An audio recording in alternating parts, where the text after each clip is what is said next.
this is a personal one that I've been wanting to do for a while, and it wasn't really a recommended one, but this is top 5 football leagues explained in 7 minutes. Now, I know about the Premier League, La Liga, Serie A, all of them. I know them pretty well now at this point. I know what regions that they cover, what countries, etc. So I'm a big fan of La Liga right now. I also watch a lot of like women's La Liga too, which is pretty funny. Not funny, but you know, like I'm so involved with the sport. I just want to keep consuming as much around it as I can. So I'm watching everything right now. I'm watching literally everything. So this is going to be a bit of a informational piece for me, and obviously you guys can feel free to correct anything, leave any additional remarks in the comments down below. I will definitely have questions throughout the entire video probably.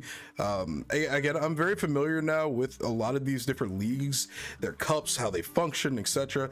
But again, feel free to correct me on anything and leave any extra comments. That'll be helpful for me. But let's react to this, man. I'm excited. They only upload like every 10 days, so it seems like this is a real channel, not AI. I'm so scared of AI channels, and I'm very sick of them. But anyway, here we go. Premier League, La Liga, Bundesliga, Serie A. I always used to say Serie A. And League One, Uber Eats. Premier League. The Premier League, England's top football competition, is widely recognized as the most popular domestic league globally. It was Okay, wait, I'm so sorry. I want to actually look at the tiers, and I'll keep it playing. I just want to read over the tiers. So they have Championship, League One, League Two, National League North and South. Okay, gotcha.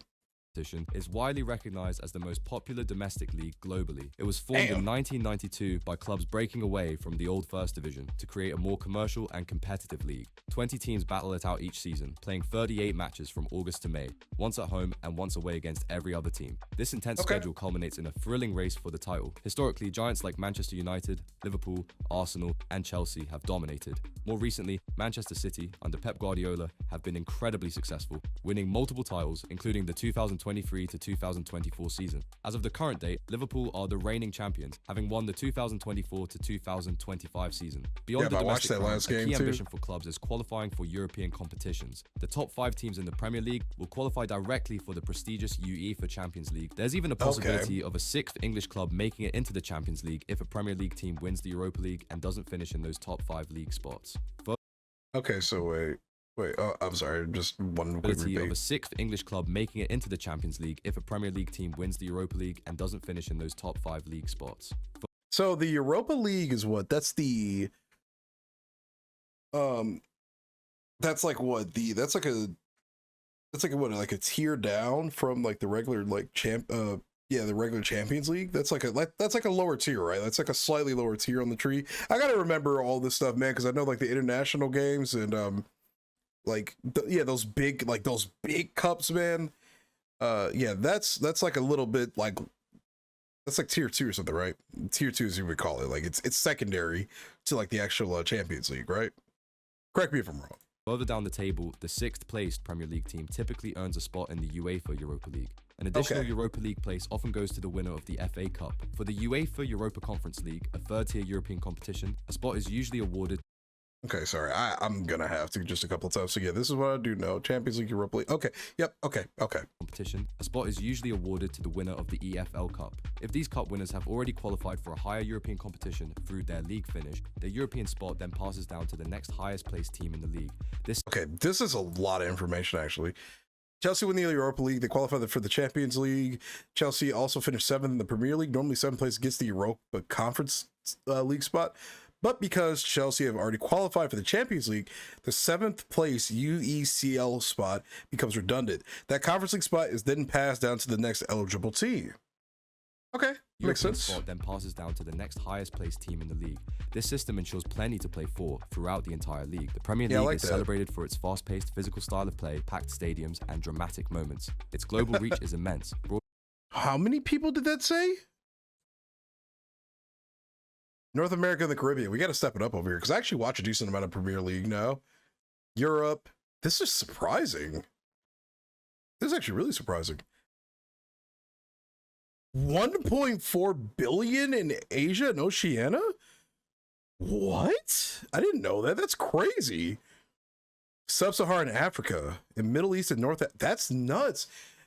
Why do so many people in non-European countries watch the Premier League out of curiosity? Or is it more popular outside of Europe because there are other leagues going on, so other people in Europe are watching their respective leagues pretty much? I guess that would make sense, right? Because it's considered like the top tier of football, so it makes sense, I guess. Like other countries that are not within Europe will be watching more of it. Like I said, we got to step it up over here. Global reach is immense, broadcast in over 200 countries, making it one of the richest and I mean, Premier League's richest owners: Saudi Arabia, Sir Jim Ratcliffe, Sheikh Mansour, Stan Kroenke. Is he related to Kroenke Sports over here in like America? Because there's a entire like franchise system out here based out of Kroenke like sports or whatever. Kroenke? I think I'm saying that right.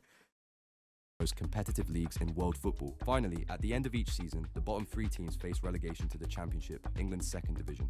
In their place, 3 new teams are promoted, ensuring fresh competition and drama every year. La Liga, Spain. La Liga is Spain's top football league, renowned worldwide for its emphasis on technical skill, intricate passing, and for producing some of football's greatest players and teams. Founded in 1929, it stands as one of the oldest and most historically significant major leagues in the world. La Liga features 20 competitive teams, each playing a total of 38 matches throughout the season, from August to May. At the heart of La Liga's appeal are its two colossal clubs, Real Madrid and Barcelona.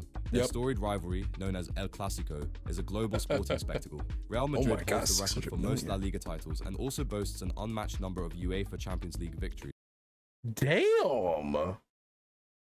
Wait a minute. Real Madrid has the highest for that? That's actually crazy. Where does Barca stand on that list? 35 La Liga titles is nuts, man. I actually didn't know the record was kind of this, you know, this far apart. Like nine more titles is impressive. Because they got what, Atletico, and then, yeah. Damn. And also boasts an unmatched number of UEFA Champions League victories. Other strong contenders include Atletico Madrid. La Liga's distinctive playing style focuses heavily on technical proficiency, ball control, and creativity, attracting legendary talents like Lionel Messi and Cristiano Ronaldo. Beyond the domestic title, clubs fiercely compete for European qualification. For the 2025 to 2026 season, La Liga is expected to secure a remarkable 5 I'm sorry, like I said, I'm going to have to pause for a little bit here. I'll let him finish out his dialogue, but I'm going to have to pause here and there so I can just read the information, because this is a lovely summary. Top 4 finishers in La Liga qualify directly. This is for the UEFA Champions League spots. Okay. Because Spain ranked among the top 2 associations of UEFA's 24-25 country coefficients, La Liga earned an extra European performance spot. That means 5th place also into Champions League. In short, positions 1 to 4 direct entry, position 5 bonus spot thanks to outstanding European performance. Okay. Is expected to secure a remarkable 5 direct qualification spots for the prestigious UEFA Champions League group stage, thanks to the strong performance of Spanish clubs in recent UEFA competitions. An additional Champions League spot is even possible if a Spanish club wins the Europa League and finishes outside the top 5 in the league. The 6th place team in La Liga typically earns a spot in the UEFA Europa League, with another place often going to the winner of the Copa del Rey, Spain's premier domestic cup.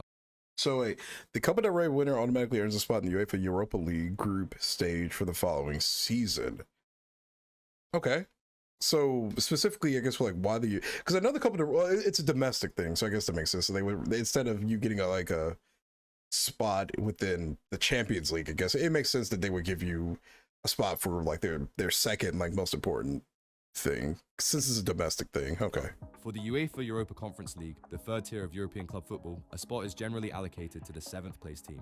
Finally, La Liga operates on a promotion and relegation system. At the end of each season, the 3 teams finishing at the bottom of the table are relegated to the Segunda Division, Spain's 2nd tier. In turn, 3 new teams are promoted to replace them, ensuring a constant influx of fresh competition and maintaining the league's dynamic nature. Bundesliga. The Bundesliga is Germany's top football league, celebrated for its electrifying atmosphere, fast attacking play, and some of the world's most devoted fans. Founded in 1963, it's known for its efficiency and exciting matches. The Bundesliga features 18 teams, not 20. Each team plays 34 matches per season, 1 home and 1 away against every other club from August to May. Historically, Bayern Munich has been the dominant force, winning 11 consecutive titles from 2013 to 2024. Oh my god, 11?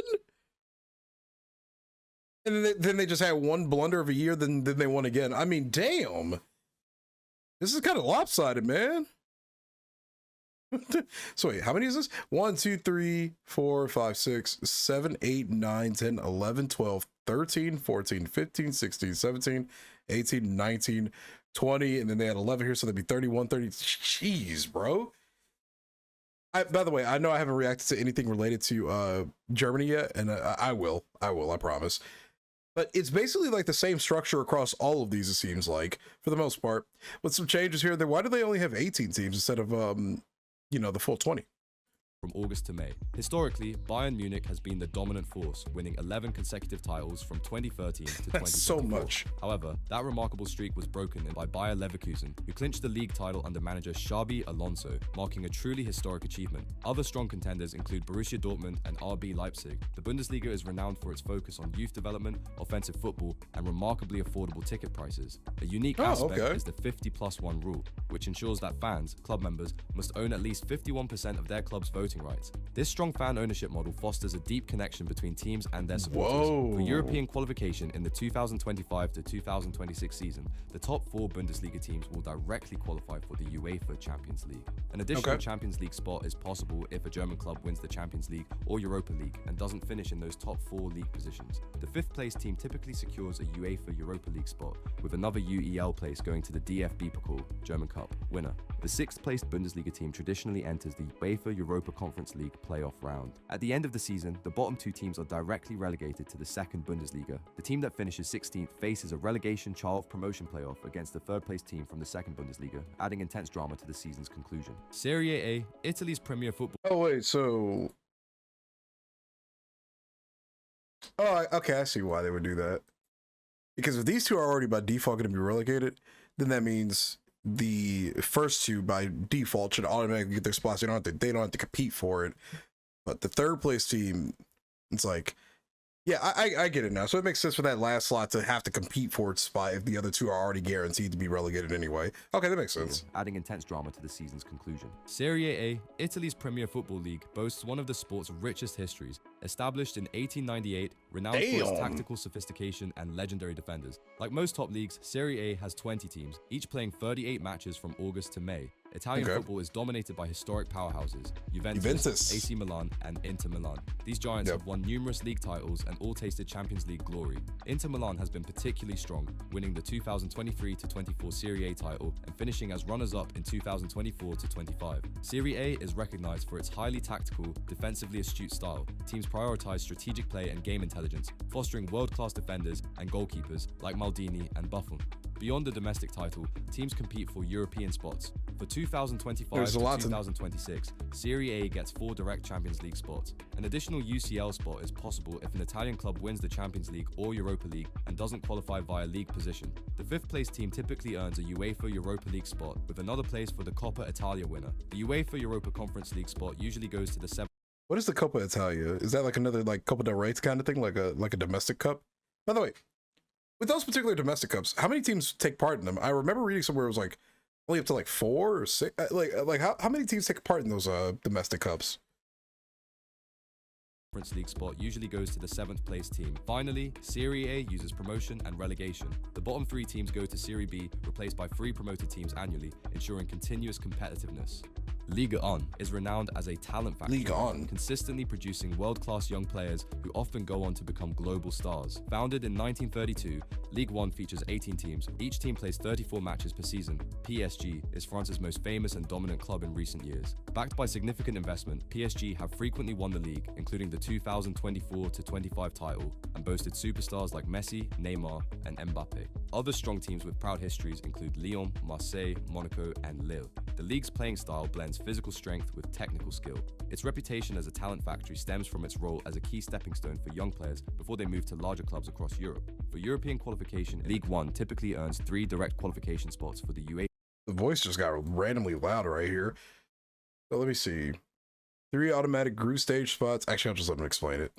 Move to larger clubs across Europe. For European qualification, Ligue 1 typically earns 3 direct qualification spots for the UEFA Champions League group stage. The team finishing 4th generally enters the Champions League 3rd qualifying round. An additional Champions League spot is possible if a French club wins the Champions League or Europa League and doesn't qualify via their league position. The 5th place team typically secures a UEFA Europa League spot. An additional Europa League place goes to the Coupe de France winner. If the cup winner has already qualified for the Champions League, their Europa League spot cascades down the league table. The 6th placed Ligue 1 team usually automatically enters the UEFA Europa Conference League. These Okay. European allocations can shift based on various factors, including cup winners and the UEFA coefficient rankings. At the end of the season, the bottom 2 teams are directly relegated to League 2.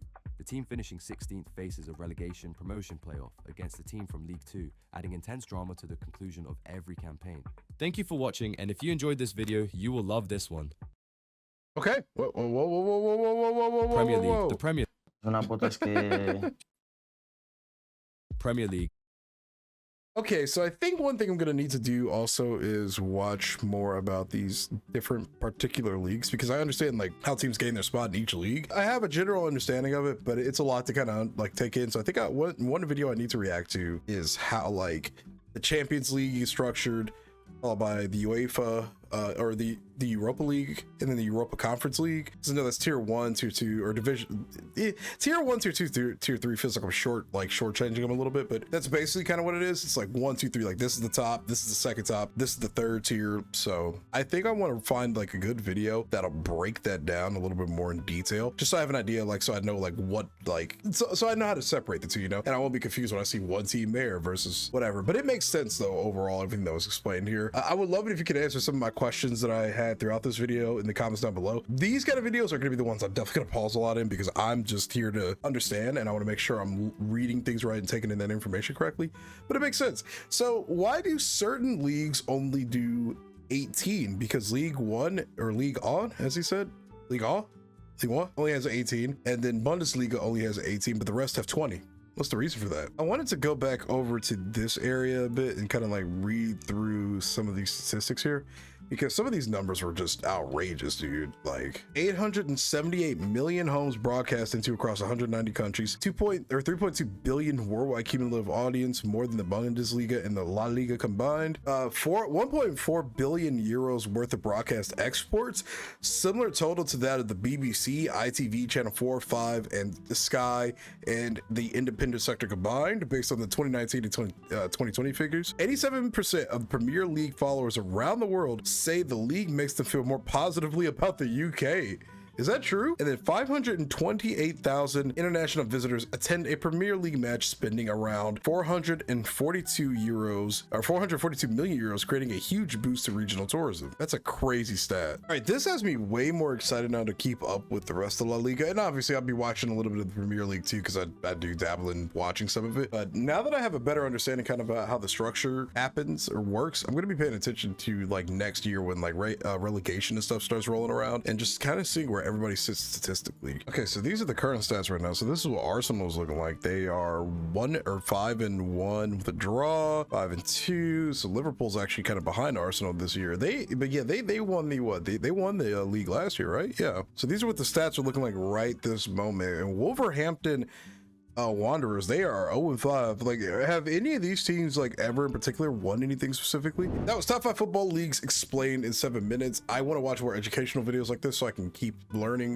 more about the structure of the sport outside of just like the high moments and the historical moments. I want to make sure I'm keeping up with things correctly, so as I continue to put more interest in this, discuss it more with you guys, and eventually travel, I have a better understanding of everything. So let me know if you have any recommendations for any additional educational videos, and I'll try to get to them in a timely manner, because we have thousands of comments on a regular suggesting things to me. So weekly poll will be coming up this coming Sunday. I skipped it this week because we had a lot of stuff to get through with all of the once in a lifetime videos and some other things that I had saved, but we will be getting back to doing our weekly polls this coming Sunday, and that means there will be no upload that Sunday either, as I get through everything and record everything. So thanks for watching this. If you enjoyed this reaction, let me know in the comments down below. Feel free to answer any of the questions I have. Hit that subscribe button and like this video too. And as always, this has been Jay with another reaction to football content. I'll catch you later. I hope you have a great day. Peace.